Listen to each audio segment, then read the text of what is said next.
Logan, I want to hear more about what was a day in the life of you as, I don't know, middle schooler, high school. Well, I'm not sure even how you describe it. Sure. Did you call yourself a middle schooler? How did you even describe yourself? What did a day look like? Sometimes it's easy to use those terms just so people understand where you are, but yeah, Right. it's fine. A day in the life is a little difficult to describe because every day was different. We didn't really have much structure. I enjoyed doing mathematics, so I would usually do a little bit of math in the morning because I knew that I wanted to go to college someday. And my parents did a good job of explaining to me, well, you can do whatever you want with your education, but if you want to go to college, these are the requirements you have to meet. And so I understood that and was able to meet those requirements. So I would do that in the mornings. I did a lot of reading. Tons of reading as a child. I just loved to read books. And so my parents would just get me whatever books I was interested in, I wanted to read, and I would devour those. Like I said, I did some sports. I did some fencing in my high school years. I did music lessons. I started to learn the accordion when I was, I think, 13, which is my first musical instrument. And now I'm super into music, and I play different instruments and compose music. So lots of things. I was always interested in things and wanted to try different things. And when you get burned out, you can take a break. You can watch some TV or do whatever else you want to do. You can go at your own pace.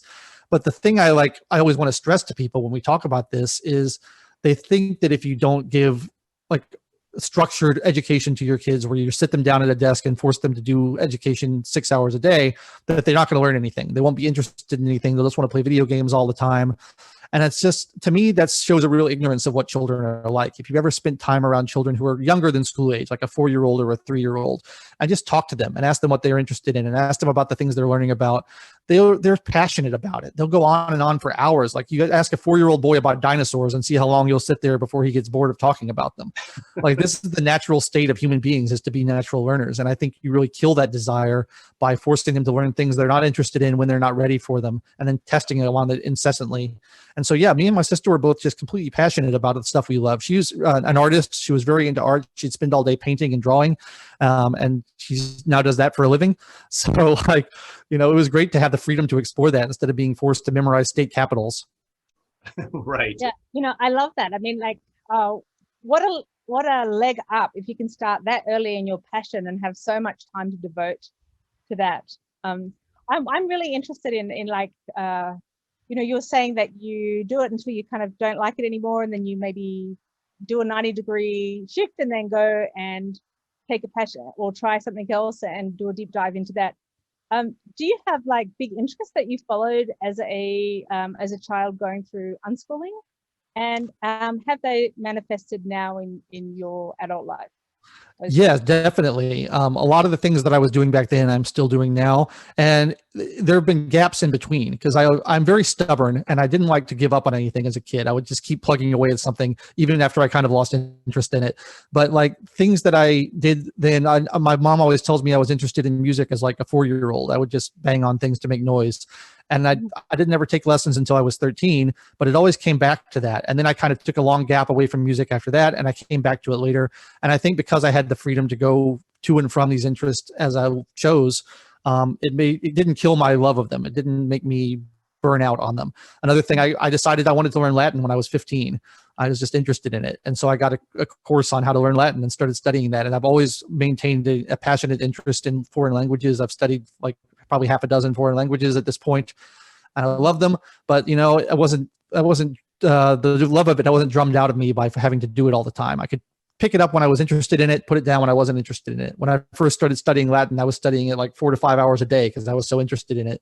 And then I got bored of it and stopped doing it for a while, but then you come back to it. And, that ability to control your own pace is so important, I think. That's a really important point because and Logan, I don't think I shared this with you, but I'm a recovering tiger mom. Okay. Mm-hmm. I was once an Asian woman. And so as a part of that, I used to as I started to shift into an environment where my kids are given more freedom, they would say, I'm interested in, whatever, the piano. Right. And then their interest would spike and it would fade off over the next week or two. And I was like, hey, I thought you were interested in the piano. Come on, let's go. And it was just my own programming that in order to love something, you have to do it and do it and do it. Mm-hmm. And then somehow magically you fall in love with something that you've been forced to do. It doesn't work. So hearing your descriptions about your excitement and then cooling, but then coming back to things. That's exactly what I'm seeing with my kids. Yeah, and for parents, it's so hard to like. We've been conditioned so hard to expect a certain sort of behaviors from our kids. Yeah. That when you see something that doesn't conform to that behavior, it's easy to get freaked out and think, oh, I'm damaging my kid in some way. I'm doing something wrong. They're not going to be successful, because you're expecting one thing and you're getting something else. And I think it just requires such a leap of faith in order to understand that this is how learning happens in the natural world. But it's really not that much of a leap of faith if you have some historical perspective and realize that like the way we do schooling now really only originated in the 19th century. And before that, for thousands and thousands of years, people basically did unschooling. They just lived their life in the world and they learned what they needed to learn when they needed to learn it. And it was fine. At some point, we decided we're not going to do that anymore. We're going to do this different model. And it became so ubiquitous that people can't imagine anything else now. Yeah. But, you know, Plato and Aristotle learned this way. You know, Einstein and Mozart learned this way. It's not that hard. Jefferson. I mean, there's a long list.